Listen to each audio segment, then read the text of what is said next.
Welcome to another episode of the Taming Hindrances podcast.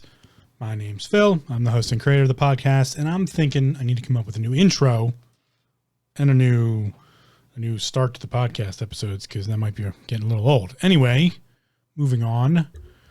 Welcome to episode number 38, entitled Instinct. Last episode, we talked about intuition, and intuition was my start into a foray of... was a deep dive in looking into what are the feelings, the senses of spirituality. What are the things we feel revolving around this world known as spirituality, this other health body that I've talked about many, many times that I don't understand. What is the extrasensory depth of the human system that allows us to have this thing known as a spiritual body or a spiritual form or a something other? You know, we've talked about the physical form, the human system. We've talked about the mind, the mental body. Now we're talking about the spiritual body. And I think there were a couple things that popped up when I started to kind of ponder over all this. A couple different ideas that started to kind of ferment in my mind. And one of those was what I thought I was going to go with on this episode, but I feel like we got to slot instinct in here first. And that was to talk about insight, divination, if you will, the practice of divining. But before I get into that, I think I need to better define or understand instinct. And with instinct, I have two other words that I kind of want to add in to, maybe make a little bit more sense of all this. So let's start with the Merriam-Webster's dictionary, as always. Definition for instinct. It's a two-parter, and part two actually has two parts. And we're actually going to bring in the adjective here, but we're going to start with the noun. The noun instinct, a natural or inherent aptitude, impulse, or capacity. A naturally or inherent aptitude, impulse, or capacity. That's nice. It's clean. I like it. But let's move on. I kind of want to get into a little bit of the murky muddiness of this word. And that I think we find here in definition number 2A, a largely inheritable and unalterable tendency of an organism to make a complex and specific response to environmental stimuli without involving reason. Now, in last episode, we talked about intuition and how that kind of supersedes reason and logic as well. It's just kind of knowing something instinctually, that idea. So intuition kind of leads into instinct, but let's throw part 2B in here just to round everything out. Behavior that is mediated by reactions below the conscious level. Ooh, here we are. We have talk about the conscious level. Talk about the things that are beyond our normal patterning. This has to do with the autonomous nervous system, as I've mentioned in the past. It has to do with all sorts of things that might fall under what we call animal instincts, the lizard brain, the hippocampus, those types of things. The survival instincts, that's the word right there, instincts. Jumping back here, though, let's take that. So behavior that is mediated by reactions below the conscious level. Okay, let's keep that in mind as we get farther into, I'm going to break down this 2A definition. A largely inheritable. Perfect. Let's stop right there. A largely inheritable thing. What's that? That could be genetics. The study of epigenetics talks about that. It could be genetical. It could be, this is the realm of things, the animal instinct side of things. Like, how does the bird know how to fly when mom's like, get out of the nest, figure it out? How does the gazelle, how does the giraffe know how to stand on its scraggly little legs after it's just born? How does the gazelle know to see the lion and go, ooh, I don't want none of that, and run away? How does the lion know to go, ooh, that looks tasty, I'm going to fucking eat it? How do they know these things? So that's the largely inheritable. I'm going to go ahead and say inheritable has something to do with genetics, epigenetics, those types of things. I talked about last episode, talked about Ken Wheeler and his idea that the water molecule itself is the dipole molecule, and how that is how we pass on traits essentially through water. Very interesting idea. But let's move on a little bit. A largely inheritable and unalterable tendency. Unalterable. Well, that goes back to that second, the 2B part. behavior that is mediated by reactions below the conscious level.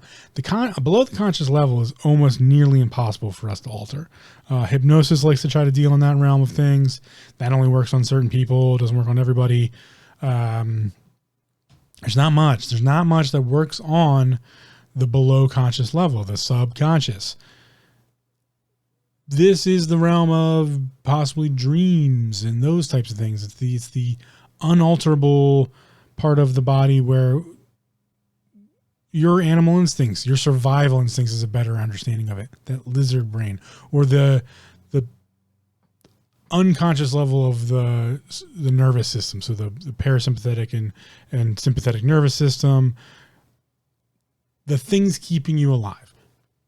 The body knows not to let you have full control over the heart, because at some point in time you're going to get distracted by a ho-ho or a Twinkie and be like, oh shit, I forgot to tell my heart to beat. Fuck. And then bleh. So, I mean, the Twinkie and the ho-ho might kill you anyway. Anyway, that's kind of the realm we're dealing with here. It's the behavior that is mediated by reactions below the conscious level. And back to 2A, an unalterable tendency. Well, that's what an unalterable tendency is. Tell my heart to beat. Okay, cool. Heart's beating. Breathing in some cases when we're not paying attention to it. Sending synaptic signals throughout the body using the nervous system itself. Okay, you're not going, all right, finger, it is time for you to bend 3 degrees, now 6 degrees, now 9, now 30. Okay, now grab the teacup. Perfect. Hold that position. No. We don't have to send all those signals ourselves. That's done by the below conscious level nervous system corrections. So it's unalterable tendencies. Cool. Of an organism to make a complex and specific response. That's pretty much what we just talked about. You know, like, okay, I'm going to grab the teacup. I'm going to bring the teacup to my face hole and drink some tea. Specific response to environmental stimuli without involving reason. Well, that's kind of like what we talked about with intuition last episode, but there's an important distinction here to environmental stimuli. Environmental stimuli are anything that our senses react to. Temperature, taste, feeling, touch, or also a whole realm of things we don't necessarily pay attention to a lot. These are the things like that creepy feeling you get before, somebody pops up behind you or grabs on the back of your shoulders and tries to scare you. The tendency of groups to kind of get a sense of maybe a tragic event, or the ability to read a crowd that a lot of comedians use or public speakers use. These are instinctual by nature. They're almost superpower-esque, and I'll get into that a little bit later, but let's add in the adjective definition here to get a little bit better of an understanding. The adjective definition of instinct is profoundly imbued. So if you think about profoundly imbued, let's step back up the ladder here. So profoundly imbued behavior that is mediated by reactions below the conscious level that have a largely inheritable function, an unalterable tendency for an organism, us, our bodies, to make a complex and specific response to environmental stimuli without involving reason. This is the realm of the body placating the shit out of you and you not even knowing about it. So when I talk about self, right, I talk about there's 3 different pieces to that. There's 3 different pieces to what we know as self, or what I define self as. And those are the human body, which you are not. You're the mind, you're the consciousness and control of that human body. And that human body has some defenses against you. In fact, without them, they'd probably be screwed because we're not as intelligent as we like to think we are. Let's break this down a little bit. And we're going to bring in 2 other words to make this a little bit more functional. But we're going back up the ladder here, so let's step into the first definition on Merriam-Webster's dictionary of instinct. A natural or inherent aptitude, impulse, or capacity. That's the human system. The human body is an instinctual organism, or really it's an instinctual collection of organisms. They're a collab. They're hanging out together. They're doing things that we have no idea about, nor do we pay attention to, because we're too distracted with all the things they're using to get us to do what they want us to do. Our bodies are really smart. They know what they need. They need energy. They need heat. Oddly enough, a characteristic of human system is that it needs technology to survive. Get into that at another time, but let's think about how the body placates us. And to do that, because I like to talk about mental health and self-awareness, I'm going to use addiction here. And I'm going to use addiction because I have what I believe to be a little bit different of a perspective on addiction than most do. And remember, I'm not a psychiatrist, not a psychologist, not a practicing doctor, not a professional medical person in any way. So I look at addiction, removing the connotation. We typically think, oh, addiction's a bad thing, right? Addiction, you can be an alcoholic, you can be a drug addict. Addiction's pretty bad. And addictions do fuck up a lot of people's lives. But I don't look at addiction from that perspective. I look at addiction, removing the connotation, and what is addiction specifically? Addiction has to do with this instinctual things that we have going on with us. Because what are you actually addicted to? Are you addicted to cocaine? Are you addicted to heroin? Are you addicted to alcohol? Are you addicted to cigarettes, to tobacco, to nicotine? Are you addicted to sugar? Are you addicted to, what are you addicted to? That question is a much better question. Remember, I don't like to ask why questions. We're going to leave why questions out of those types of situations because we're talking about the human system right now. We're not talking about spiritual. Why questions are the realm of spirituality. So in this case, what are you addicted to? Because you can be addicted to anything, in my personal opinion. Here's why. Addiction has to do with a set of chemicals that the body produces to get us to do shit. And often it's a miscommunication between us, this, omnipotent consciousness rolling over what's known as the mental state or the mind body, and that whole collection of organisms trying to do their job. And their job is to survive because that's what they want to do. They want to survive. And to do that, they need some technologies like heat, particularly one of those is fire and clothing. And also they need energy. They need this thing known as ATP. Where they get ATP from, they turn calories into ATP, whatever type of calorie that is. Or if it's not on the glycemic index, they might use the keto or, this is where we get into diet and exercise and all that stuff. But not to dive too deep into that, let's just look at a basic understanding of what addiction could be classified as, in my personal humble opinion. Maybe I'm not as humble as I used to be, but addiction is the balance of the four chemical systems that the body uses, the four major chemicals the body uses to kind of make things work and run. It's how it placates us.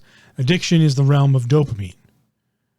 Because without these chemicals that the body can produce, the endocrine system can produce, it can't tell us what we call humans, us dumb consciousness, what it needs or how to get it.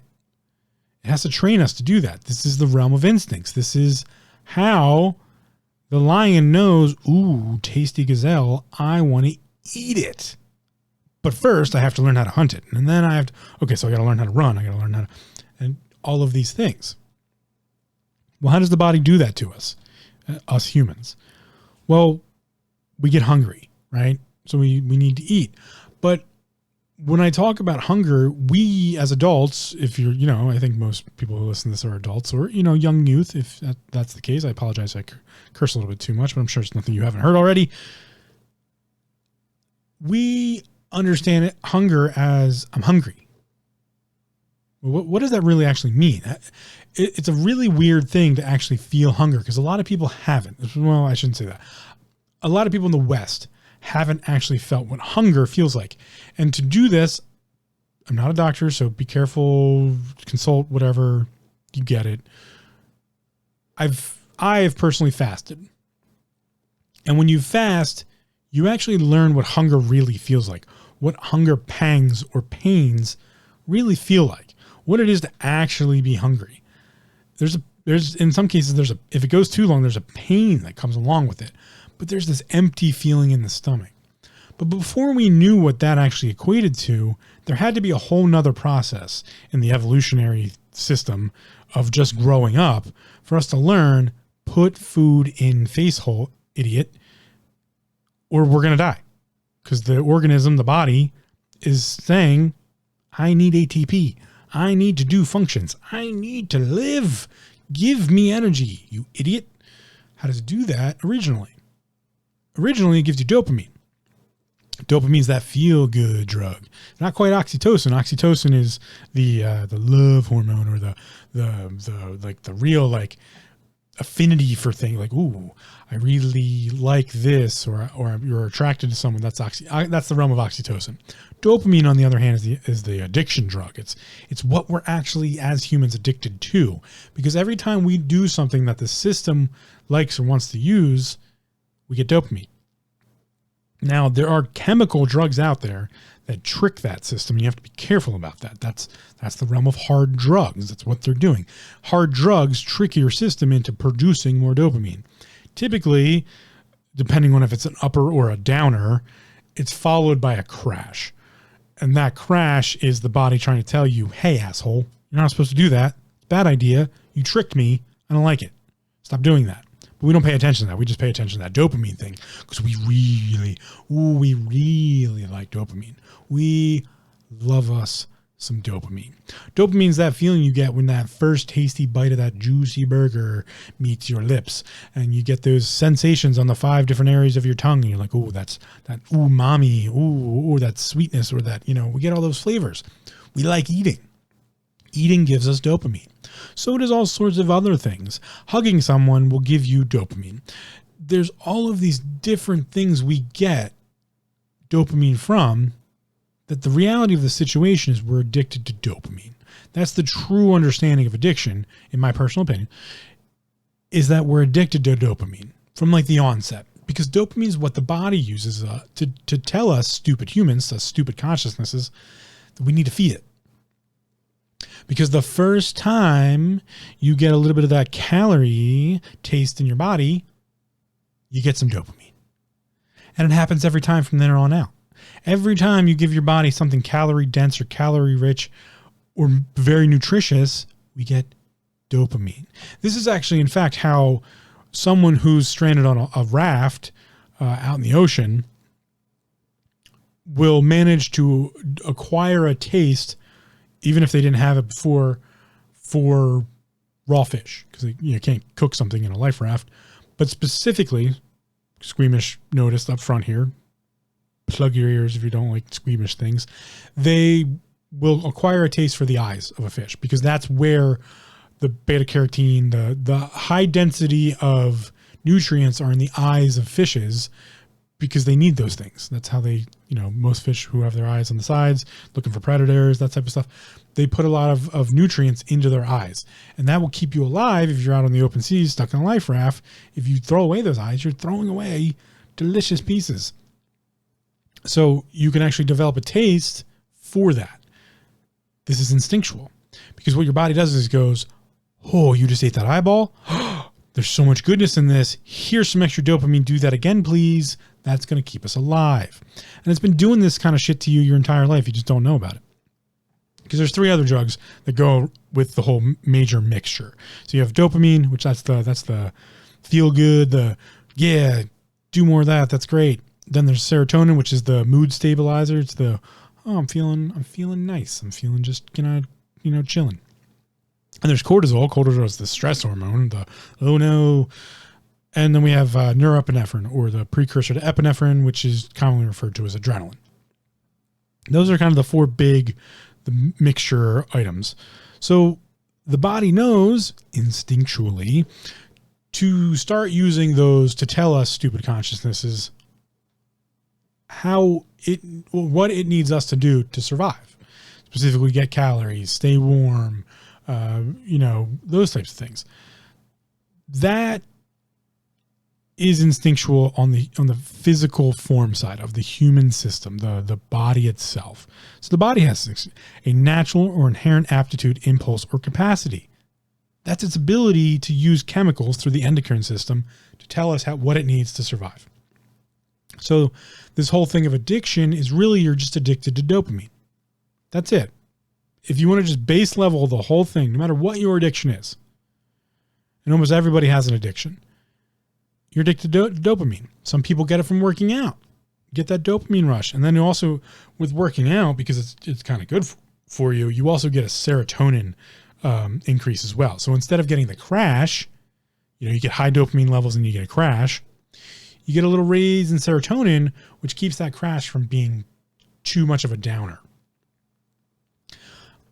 Other situations, we just get a huge dopamine hit and then a crash. This is what's known as orgasm. In the sexual nature of the human system, an orgasm is a massive hit of dopamine and then a huge crash down from that. And then actually your serotonin comes down, your cortisol goes up. That's kind of what it looks like if you just look at it at a chemical level. So the addiction is really just the addiction to dopamine. You just want a lot of dopamine. You want it all the time. That's what the human system wants. The dangers of addiction, which are typically where hard drugs come in, is when you've raised your dopamine levels to a level that's unattainable naturally. Your body's not going to give you that much dopamine because there's no reason for it to do so. That's the dangers of hard drugs. That's the danger of alcohol, and even nicotine. Anything in that realm of things that you can be addicted to. The addiction of sex, any addiction you can think of, the dangerous level of it is because it's giving you an artificial baseline of dopamine. I'm sure there's some science out there to back that up. I've looked at some of it, to be honest, but this is my own personal opinion on addiction. It's actually how I've beaten some of my own addictions, is this general understanding that addiction is an instinct. And that instinct is the human system telling you, oh, dopamine, go get it. Get some more of it. Yes, all of it. You want all of it. Oh no, your levels are too high and I can't seem to balance them out with cortisol and serotonin because I keep trying. And every time your cortisol level gets to a certain rate, you use that addiction again to bring those cortisol levels down because you don't want to feel stressed. You want to feel better. And it's just this dangerous cycle you get into. Remember, we talked about cycles. So that's the mental health and self-awareness side. I should say that's the physical form side and the mental form side a little bit. Let's get into more of the spiritual side of instincts. What do they look like? Well, we're going to bring two other words in here. And I know a while back I already said that. It's been like 20 minutes. Let's start with, which one of these want to start with? Let's start with penchant. The noun penchant. The noun penchant is defined by Merriam-Webster's dictionary as a strong and continued inclination or a liking. An inclination is kind of like a liking thing. We're kind of liking it. So a strong and continued inclination. Well, that has to deal with the mental state. That's really where our mental health is in this sense, is these penchants. We can have penchants for things. We can have a strong and continued inclination towards something. And if we don't make ourselves aware of those, they can kind of take over a little bit. But that doesn't necessarily step us completely into the spirituality side of things. This might, though. Let's add one more word in here. Proclivity. Now, I should mention that both penchant and proclivity are synonyms of instinct. So proclivity, or proclivities, which is the plural, it's a noun, and its definition is an inclination or predisposition towards something. Predisposition is an important factor here. There's an additive to the definition here of proclivity, which is especially a strong inherent inclination towards something objectionable. This is the realm of subjective versus objective, and proclivity gives us the inclination towards something that's objectionable. And that's an important distinction, because if we go back to instinct, we can make a separation between those things that are have proclivity, or those things that have penchant or are a penchant of ours, and those things that are just naturally instinctual. Because those things that are naturally instinctual, I believe, are on the spiritual side of things. You could even say those things are the realm of evolution. And by that situation or that definition, we have to make a giant fissure between proclivity and penchant and actual instinctual nature. Because instinctual nature, I believe to be spiritual, because it's ruled by intuition. And we talked about intuition last episode. So that intuition, or that level of instinct, if you will, if intuition is the feeling of spiritual nature, it's the feeling something spiritual gives us, be it intuition and chaos, creation, order, destruction, all of those different pieces of spirituality I've talked about, if the understanding of that without reason or logic is instinctual nature, then there is a massive separation between the instincts of the human body and the instincts of the mind, or the consciousness. So this is where I talk about how the consciousness is kind of the translation point. The mind is the translation point between the body and the other, the spiritual. This is it. So what does it feel like? What does instinct feel like? Well, I talked, last episode about intuition, how some people get the goosebumps on their skin, or, get the chill. ASMR deals in that feeling.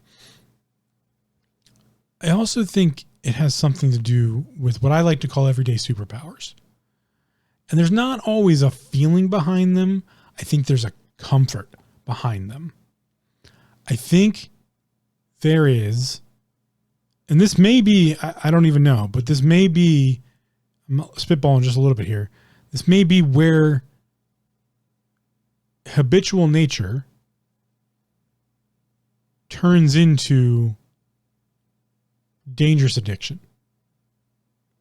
Because everybody has coping mechanisms in my eyes. Everyone has something they do to cope with the daily bullshit we have to go through. Life is suffering. Choose how you suffer. That makes it a little bit better. That natural coping mechanism is, again, based on these chemicals. And it's when our cortisol gets too high and our serotonin drops. Maybe we get dopamine spikes here and there, but we don't get the serotonin to balance it all out. Maybe we just have too much norepinephrine running through the system. We're just go. Just too much. We got to crash. We all have that. Life's not easy. So how is it we lose the understanding of our instinctual nature to balance all those things out? After all, we are a product of the universe, and the universe knows one specific thing that it does. It finds balance in all things all the time. Pressure, motivation, magnetism. All of these are forces of balance. I've described them before, specifically when I talked about order, the yin-yang system. The universe is seeking balance all the time. We're no different. Our bodies are seeking balance.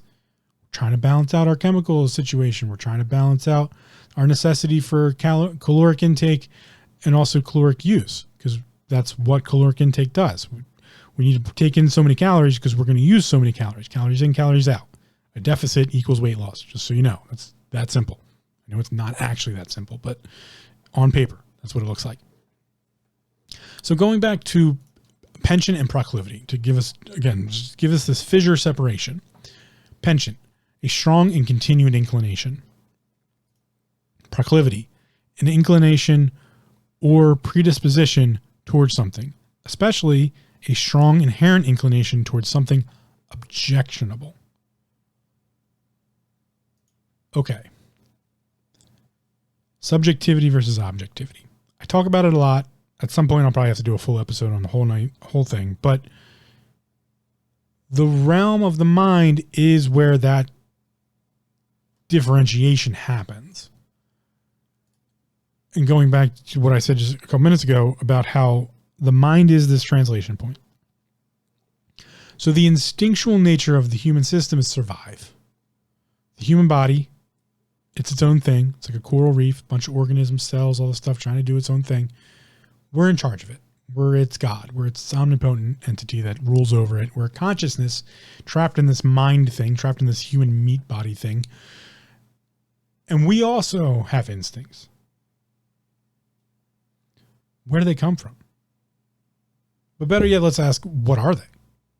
So everyday superpowers, right? Something I brought up. Everyday superpowers are those things you're just naturally good at for no reason. Or those things that you just do better than someone else without even realizing it. Some people make amazing lasagnas. No matter what they do, they make an amazing lasagna. Some people are just naturally, have this superpower to befriend others. Or it's all of these weird inheritable traits in some cases, but almost unalterable. Remember we talked about the second definition, a largely inheritable and unalterable tendency of an organism. Some people are just natural extroverts. They're just amazing with people no matter what they do. They don't even really have to try, but they've just always been that way. Yeah, they've honed their skill, maybe honed their practice, but it was just something that was natural for them. That's a superpower. We like to look at superpowers as like, I can shoot laser beams, or I can fly, or those are extreme ideas of a superpower. There's everyday superpowers, and those should be celebrated in some cases. So when we look at instinctual nature, we can start to make a separation between the lower side of the system. I shouldn't really classify it as lower, but the physical form, the human system, that's self, and the mental self, separation, and then the self and the spiritual.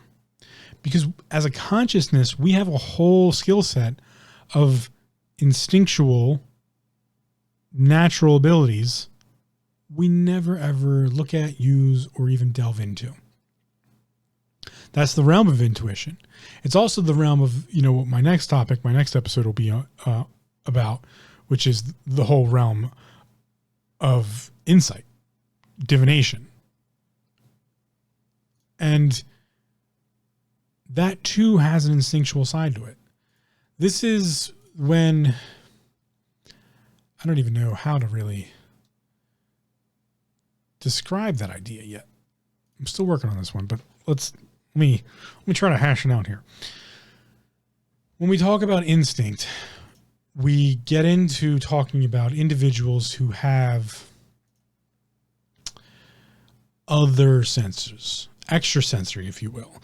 Those individuals who just have an instinctual ability to know things about you. Or maybe other way around. We as consciousness have instinctual ability to pick out people who will benefit us in some way, or that we maybe need. We necessitate to talk to them, to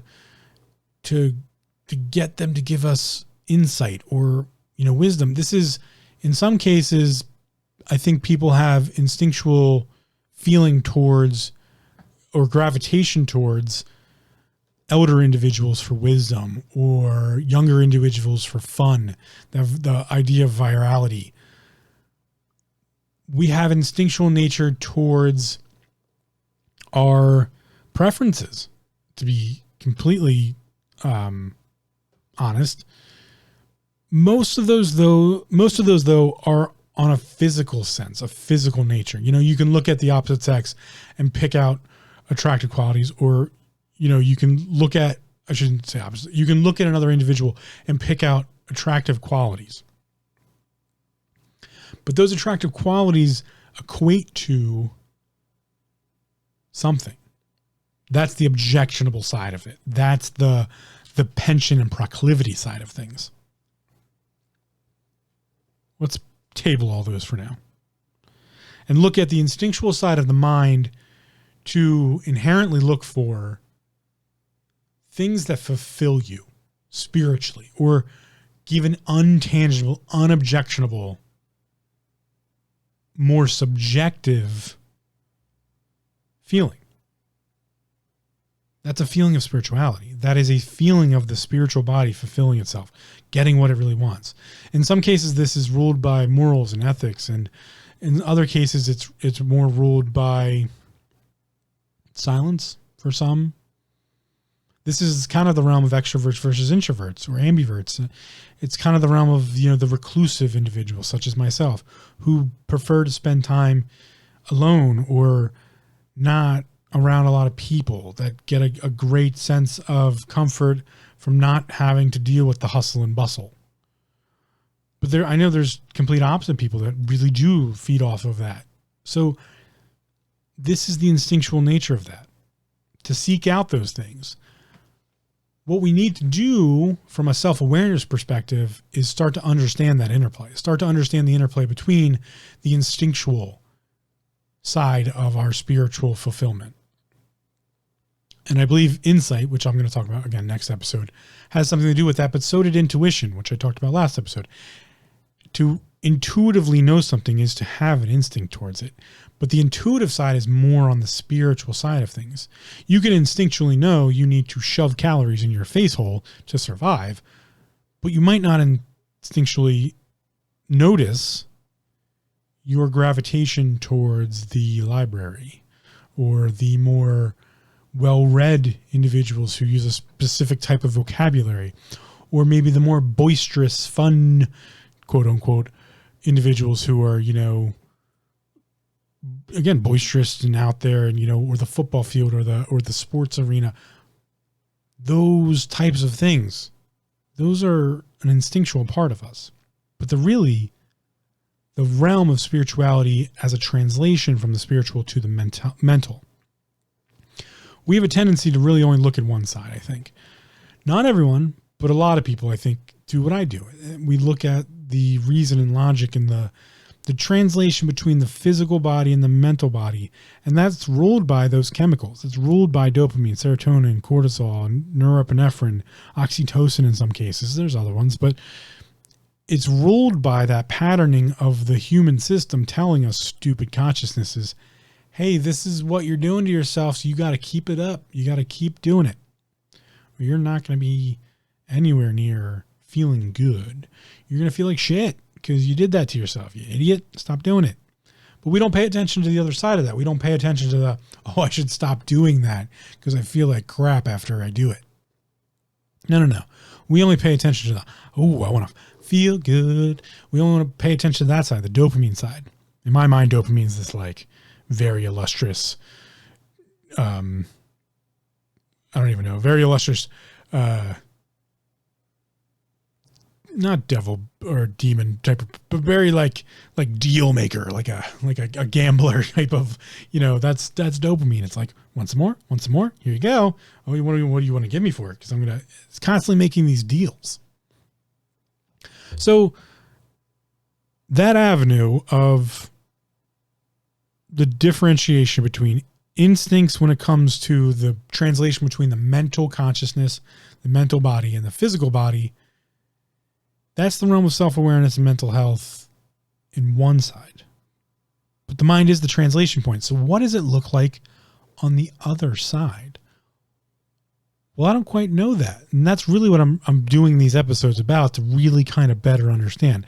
There is some instinctual chemical balancing structure that gets interplayed with spirituality for the physical form, but there's something else, neurologically maybe, or consciously, subconsciously, possibly more subconsciously, that happens on the spiritual side when we look for things that quote unquote fulfill us or have some spiritual side of it. I like to think that finding balance has something to do with that. Finding balance really gives us that feeling at some sort of level. Because the universe itself is constantly seeking balance. It does that asymmetrically. And as such, as a participator in this universe, we do the same. So the seeking of balance, the ordering of things, if you will, if we go back and we look at, because I need to probably better use it as a baseline, chaos, creation, order, and destruction. The action of ordering, the action of creation, the action of destruction, even the action of understanding chaos or living in chaos can give us that feeling. And this, I'm going to reference Dungeons and Dragons because I think it's a great game and everyone should play it. Dungeons and Dragons has a brilliant system for how a character should act morally and ethically when it's trying to make decisions. It's ruled by what's known as, actually, I don't know what the specific title of it is, but there's a couple categories. There's neutral, but there's chaotic neutral, there's chaotic evil, there's chaotic good, there's, I believe it's order. So there's chaotic order and chaotic, or order, neutral order, good order, evil. You know, there's these classifications. Not to say that I took the ones I used for that, but they have this system that kind of gives you an idea of how to maneuver your character through the interactions you're going to have. There's not much different about us as humans, really.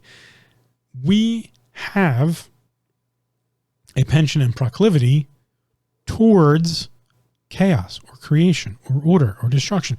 This is what makes up the things that we really, really like. In some ways, our chemical reactions have to do with one of those systems. So we have a proclivity toward it. We have a penchant toward it. I dare say we have an affinity towards one of the primordials. One of the defining natures of spirituality, be it chaos, creation, order, or destruction. I believe we all have some sort of affinity towards those. And this builds upon our instinctual nature of how we go about a situation, be it an interaction between two individuals, an individual in a group, groups and groups, or just your interactions with your computer screen, your keyboard, your everyday life, your the shows you like. It's part of that interplay. But I believe it's instinctual. We inherit it in some way, maybe not genetically, from our parents at least, but from the universe as a whole. We inherit some instinctual level of something. So going back to our definitions to better understand what I'm talking about here. Not that I don't think you do. It's just I'm also trying to better explain it as much as possible because my mind doesn't always come together in a definable way to help others figure out what the hell is he talking about. So a natural or inherent aptitude, impulse, or capacity. Well, if we bring into affinity into that, and in fact, I mean, I probably should just pull up affinity's definition here. Let's do that. If we look at the affinity towards a one of the primordials. So affinity is defined as a relationship by merit. No. Likeness based on relationship or causal connection. Sure. A relation between biological groups. Adjective. Chemistry. Yeah. Likeness based on relationship or causal connection. Perfect. But we can have an affinity towards something. And if we have an affinity towards one of the primordials, let's say that. What instinctual ideas might come from that? What natural or inherited aptitude, impulse, or capacity might come from that? Maybe an affinity towards destruction might look like someone who's an adrenaline junkie or, really likes explosions and, pyrotechnics and that realm of destruction, but it doesn't just necessarily have to be that. It could be someone who has an affinity towards breaking down the barriers between others. They might have an affinity towards the destruction side of spirituality. The whole creator universe, the whole metrics of creators, you can go on YouTube, someone like Adam Savage, who I mentioned on the archive, who kind of coined the creator universe term, to be a creator, and this whole, makers. He coins the term makers. This whole maker universe of all these people who make stuff, they're creators. They have an affinity towards the creative, the giving chaos structure. And then also, I believe they have a subcategory in the ordering. There's makers who maybe are more of the idea rich, the idea cultured individuals that have this affinity towards, or this instinct towards, giving something a specific realm to work in, a specific framework. And then there's the other ones who also have more of an affinity towards the actual process of doing the making. I believe Adam Savage he's got a good mix of both, really, but more so leans towards the ordering side of it. I might have that a little bit wrong, but oh no, you know what? In his case, I believe it's more towards the creation side. He has more of an affinity for creating. He just knows how to instinctually look at something and get the idea of what the finished product should kind of look like or could be. Whatever methodologies he uses in between those two steps, that ordering process, I think he just kind of likes to have a little chaos, and he has a little bit of, well, we'll just figure it out as we go. Whereas we have other people who are really focused on the steps and the it's got to be this step. They're the orderers. Then we have the destroyers, and those, again, take the connotation out of it. The instinctual idea of destroying is just putting things back to chaos, giving something a finality of idea, turning the anthracite into a diamond and then defining it as a diamond and destroying the idea that it was anthracite. There's a whole side of mental health that deals in that. It's called psychology and psychiatry. It's understanding the destruction of habitual natures to better define oneself. That could be seen as someone who has an affinity towards destruction. It doesn't just have to be a negative blow shit up kind of person. That negative connotation. It could just be someone who's really good at breaking down barriers between others. I know an individual who has a psychiatry degree who is fascinatingly amazing at that. He just knows how to instinctually break down a barrier between him and someone else and enact some sort of change, if you will, or enact some sort of connection. So not only does he have this affinity towards destroying barriers, he also has an affinity towards creating connection. So when you look at it from that perspective, I think you can get a better understanding of how instinct, from the mind to spirit, that instinctual nature, is ruled by what I call the primordials.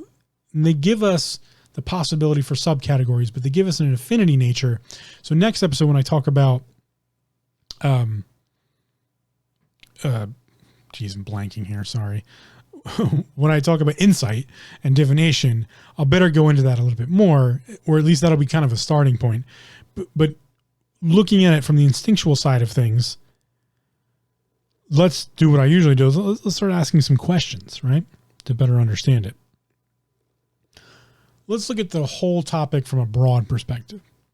What are the instincts of chaos? What are the instincts of creation? What are the instincts of order? What are the instincts of destruction?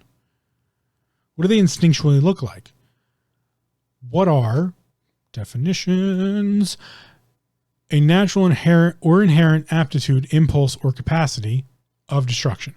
What is a natural or inherent aptitude, impulse, or capacity of order? What is a natural or inherent aptitude, impulse, or capacity of creation? What is a natural or inherent aptitude, impulse, or capacity of chaos? What do they look like? And do you have one that you specifically like to lean towards? Are you a chaos person? I'm a little bit of a chaos person. I like the infinite possibility of things. I do. I'm also a little bit of a destruction person in the sense that I like to define it. I like to define things, which destroys the infinite possibility. It gives them definition. But would someone call me destructive? I doubt it. But that's on the physical side of things. That's on the human system side of things. Because in fact, I like to build bodies up. I like to make people better. But to do that, I need to destroy certain things. I have to destroy adhesions. My massage practice is all about destroying those adhesions, getting rid of them. So in that sense, I'm destructive. But I am better at defining to destroy. But I have an affinity. I have a proclivity almost on the spiritual side of things. An instinct towards chaos, towards infinite possibility. To not get stuck in frameworks of creation or to heavily focus on the order of something to make it happen. This makes me, in some cases, not complete certain things, in certain ways. I might really get focused on a specific, like doing something and doing it the correct way, and then get halfway through and just be like, I gotta get this done, and then chaos. But also destruction of that framework, because I just kind of patched it together and piecemealed it. When we talk about these things, I think now is a good time to bring in something like astrology. Astrology is the measurement of these affinities, of these instincts towards the chaos, creation, order, destruction, primordials. The instincts towards our spiritual nature. Because at a deep fundamental level, somehow astrology encases enough information to be accurate in some way. It doesn't have to be 100% accurate. I really get it. Not annoyed, but I guess a little annoyed. I don't quite understand how people, well, no, I do understand that. I don't have a way to say this. There's individuals who just like dismiss astrology because it's not 100% accurate. That is like expecting everyone to love pie. I love me some pie. Pie gives me some great dopamine hits. I think pie is more superior to cake. That's my own personal opinion. But I don't expect everyone to like pie. I get it. So astrology is not built to be 100% accurate. What it's built to do is to help an individual find self-awareness, to find a better understanding of themselves. But it deals in the more spiritual side of things because it deals with the instinctual natures of the primordials, things that you might just be instinctually or inherently better at or lean towards. I'm not going to go over the zodiac signs, but they give us both sides of the situation, though. They give us, what your pitfalls could be, but also what your building blocks could be too. And it's an interesting delve. I think it's an interesting thing to look at because it can garner more self-awareness. It can give you a better understanding. And individuals, I think, who dismiss it very quickly, they don't want that though. They're not looking for that. The reason they're dismissing is because, that's hogwash. That's bullshit. They're not looking for a better understanding of themselves. In fact, they're looking for excuses not to get it. Because just dismissing something because you think it's quackery without even looking at it. And I mean this as, someone who dismisses it without even attempting to take a look at it. If you look at it and go, this is quackery, that's fine. At least you experienced looking at it. At least you tried and not just completely dismiss it. Remember, ignorance it's fine. Ignorance happens to everyone. Willful ignorance is the root of all evil. Willful ignorance leads to bad things. So if someone's being willfully ignorant, there's no way I'm ever going to look at that. That's willful ignorance. If you're aware of it, if you've become aware, you're no longer ignorant. To then dismiss it without even looking at it whatsoever, that's willful ignorance, and that can lead to evil. Take that with a grain of salt. But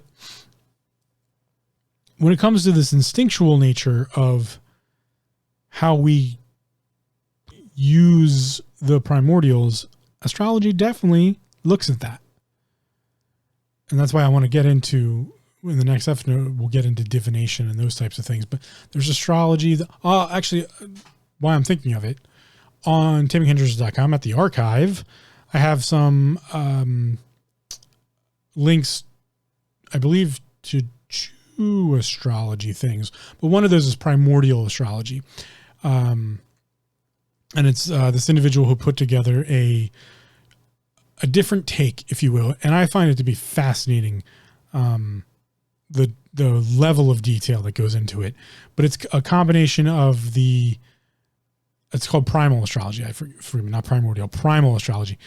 And it's a combination of the Eastern and Western zodiacs, putting them together and then giving them another reference. So it's really in depth because it breaks all of those, the Eastern and the Western sign. So you could have a Cancer snake or an Aries dragon. It puts them together and gives them its own title, a primal name, and the depth there is fascinating. So I urge you to go over to the archive at taminghindrances.com and check that out, see what your sign is, and just read through it. Just get an idea of what is this telling me? Do I agree to any of that? Do I not? Do I disagree? Sometimes the things you disagree with are the ones you should look into the most, because those are the ones that you had a reaction to. But this gives us a better understanding in some cases of our instinctual or inherited natural aptitude or impulse or capacity towards the primordials. And that's the realm of spiritual senses, which is what I'm really focused on right now. I'm really focused on what are the senses of a spiritual nature? What are the senses that are outside of that connection between just the mind and the body? That translation is, you can't get rid of that translation. Two sides of the same coin, all that duality, triality. But we know those. We've studied them and we continue to study them. No, we do not know everything about the human body. We're actually very ignorant of the human body as a whole system. I think we just recently, within months of me publishing this, maybe it's only been weeks, fully mapping the human genome. Like that just happened in 2022, as far as I'm understanding. And I don't even know if we've completely mapped it. There's probably some things we missed because that's what we do. But I think they're now willing to say like we've kind of completely mapped the human genome as of 2022. So that being said, there's plenty of things out there we don't understand. And I think that's just on, we have a really good grasp and we're getting better at the mind to the body translation, or really the translation from the body up to the mind. And we know not all, but we know a great deal about the instincts that go on with that. And that's what I was talking about the chemical situation with the endocrine system and how the body's really placating us. It's really going, hey, idiot, I need you to do this. I need you to go get me some calories. I need you to keep me warm. The survival side of things. What's spiritual survival look like? What is the opposite of that? What is the translation from the spiritual to, or the other, whatever name you want to put on it, like I always say, to the mind? What's that translation look like? And what are the senses that go along with that? We know the human physical form senses. I think some of them transfer over a little bit, but we know touch, taste, smell, sight, hearing. We know all that. But what does that look like on the other side?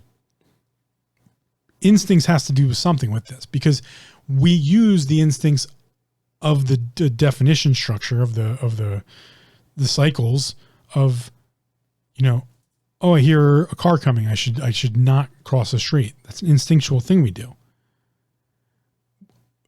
We smell sulfur, or, we smell one of those, bad smells, and we're like, I shouldn't go near that. That's instinctual. We get a taste of sweet things, right? Sweet things. The reason a lot of people like sweet things is because sweet things are calorie dense. Get a lot of calories out of them. That's a lot of survival we can do on that little bit of candy, So we might smell something sweet. This is, why we go towards fruit and citruses and, oh, that smells delicious. Or instinctually we know what rot smells like, so we don't eat that. That doesn't smell good. And yes, at some level these are learned things, but we kind of know them as, children as well. So what does that look like on the other side, on the spiritual side of things? What is the instinctual reaction to something that depletes our bioelectric field? If we want to get into like a logical, reasonable side of the definitions here, we know this thing as the bioelectric field exists. We know piezoelectricity is part of that. I've seen in my own personal study and practice individuals who can affect that bioelectric field. In fact, I practice methodologies to affect that bioelectric field. There's Qigong, there's all sorts of quote unquote energy healing systems or energy balancing systems, those types of things. We have seen that as a populace. I've anecdotally can tell you that, it totally exists. What's the senses for that though? Well, I've experienced the feeling side of it, the touch side of it, but it's an extrasensory touch because it's not touching my skin, but I feel a magnetic pulse, or I feel a weight, or I feel something. I'm actually having a physical touch sensorial effect to that. Well, if we look at microscopically, this is something I learned like way back in 7th grade. So if I'm wrong, you can totally call me out on it. But I have yet to see why I'm wrong. Mr. Hanrahan. Shout out to Mr. Hanrahan, 7th grade math teacher. He was a math teacher. I don't remember what grade it was, to be completely honest. Mr. Hanrahan, he taught me this. And this one sat with me for a while. It is impossible to actually touch something. Can't do it. At a fundamental electrical universe level, you can't touch anything. Touch is a sense. It's a sense of a corpuscle that applies pressure to the corpuscles underneath of it, that applies pressure to a nerve, telling you there's pressure here. The sense of touch is actually just the sense of pressure. At an electrical universe level, everything, I remember I follow etheric physics. Apparently so did Mr. Hanrahan. You can't actually touch something because the energy fields between the two things can never be reconciled, and thus they push against each other. Just like from a sensory perspective, just like taking two magnets and trying to push two of the like poles together. Can't push them. You feel a resistance. That's what's happening when you're touching something. There's an energetic field around everything, and your energetic field interacts with its energetic field at a very microscopic level, and you feel touch. That's a thing. So, if that's the case, in a bioelectric field system, which is what I deal in, something like Qigong, that sense of touch from a distance is somehow the instinctual interaction of spiritual nature. And thus, that is one of the feelings, or one of the senses of that translation between spirit, other, things we don't know, things we don't understand, and our minds. And it totally exists. I felt it. I've done it. You can go look for a practitioner. Well, it might be hard to find in the States, but a real Qigong practitioner or a Qigong healer. Some acupuncturists have some methodologies with it, but you can feel this. I've taught other people to do so. You teach them how to do, certain breathing, and you do the pulsing ball. It's kind of like a meditation, but it's a practice where you kind of pull your hands in and out. And there's methodologies for it. There's training for it. The whole Qigong practice, Tai Chi practice. That's not just to say that spiritual nature is just this bioelectric field, but it is something we can have another sense to react with. And so there must be, this is my rationality there must be some sort of sense structure to interacting with other or spirit or spirituality, or, I'm more likely now to believe someone feels Mother Earth or has a connection to a tree, or I'm more likely to believe that now. I don't necessarily believe the individual, but I believe it's possible. And that's where I come from, my affinity towards chaos. Everything's possible until ruled out with logic and reason or some way, or a structure of creation is put in place that makes things only orderable, and then I have to destroy that eventually to put it all back to chaos. But it's very plausible that there are a group of individuals or a subset of the populace that instinctually have this ability, that an inheritable trait. Where does it come from? How does one master it? What does it feel like? These are all questions I have, because if we can start to better understand that, I think we can better not only define spirituality, but better have insight into our spirituality. And that's what I'm going to get into next episode, is actually talking about insight and what insight looks like, and then how that equivalates to the practice of what's known as divination, or those other practices or spiritual practices known as the Mancies, and how they kind of give us an idea maybe of what another sense is. This is what we talk about, to give you a little bit of a preview.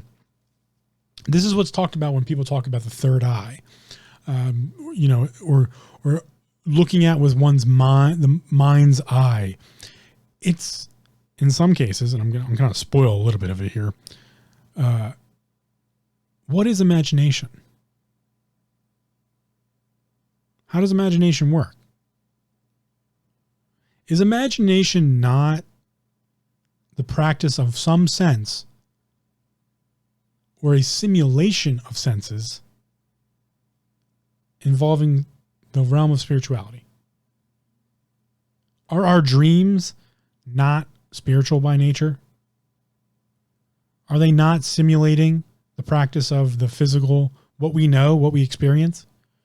Is experience not in some cases spiritual practice?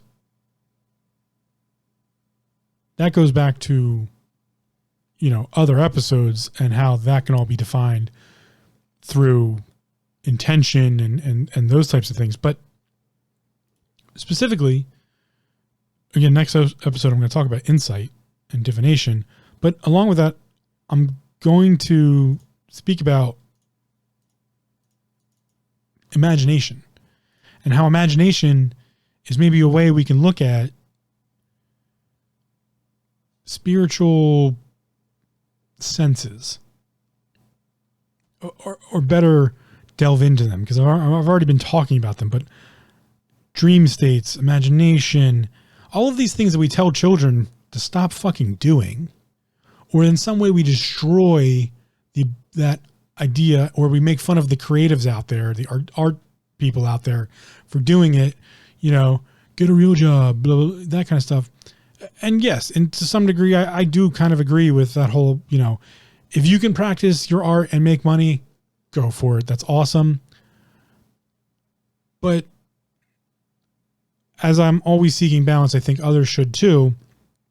If practicing your art makes you destitute, and thus you can't practice your art, is it not a good idea, or a proper, logical, reasonable idea, to find something that allows you to practice your art, but also live so that you can do that? Balance, right? So is it possible, pondering, that imagination is the way in which we simulate and learn about the instinctual or the instincts of spirituality? Is that not what imagination could do for us? Is imagination that simulation process of, thinking and creating new universes and ideas and thought processes? Is that not the instinctual nature and practice of spirituality? Is it not? Am I onto something here? Who knows? I don't know. It feels kind of like I am. It kind of feels, I'm getting this like intuition, instinctual idea that is the idea of imagination, the act of imagination, the instinctual practice of spirituality. Which, to give logic and reason, if you really are looking for that type of idea, is that system not a system of simulation, which falls in line with all of the subtext of all of the world religions and spiritual spiritual doctrines and spiritual practices? That's to say, we live in quote unquote a simulation. We just don't pay attention to our instincts all the time. In fact, I think we learn the opposite. I think for a very long time, mini rant here to finish, I think for a very long time, whatever you want to call them, the powers that be, the cabal, the whatever you want to call it, the rulers, the monarchies, I don't have a good term to define them with. The fearful, I think, is what I would call it the most. The fearful are those who want to squash or get rid of the truest practices of spirituality by belittling them, by finding other answers to get around them to keep them from happening. And that, as I've defined already, the fearful are those who don't want you to be imaginative, that don't want you to dream, that don't want you to simulate in your own mind that world you live in, that depression of yours. They don't want you to use that. They want to take that away from you. In fact, they want to tell you that depression is evil. That you have no control over it. You got to take a pill, bro. You can't let that happen. You can't allow that to fester. You can't. They give it all this negative connotation. They just make it evil. When in fact, they're evil. They don't want you to understand that your depression is uniquely who you are. It's a beautiful, amazing thing. And no, it's not easy. And yeah, you do need to learn how to control it. It's not just it doesn't come with an instruction manual. You got to figure it out for yourself. You do. But by doing so, by allowing this simulation of imagination to occur, you get to have some sort of experience. And that experience is something I can't define yet, because that is the defining nature of spirituality. It's what I'm eventually, hopefully, going to grasp on to and share with everyone, is once I figure it out for myself at least, or maybe you already have and you can share it with me. They don't want you to have that because they're fearful of it, because they themselves don't have it. They can't understand it. And they can't control it. And they specifically can't control people with it. So instead, they created organizations to tell you the way in which you should practice it. And anyone who goes outside of that, they're evil. Get rid of them. Don't allow them to exist. You can't question these things. That's not okay. And we do that now as a whole habitual nature of humanity. And yes, I'm getting a little angry here. And I'm not angry, but perturbed. We do that as a habitual nature, and we continue to pass on the habitual nature to everyone around us. And this is what's destroying society as a whole. And these are the truest natures, I believe, of the conversation we're really trying to have.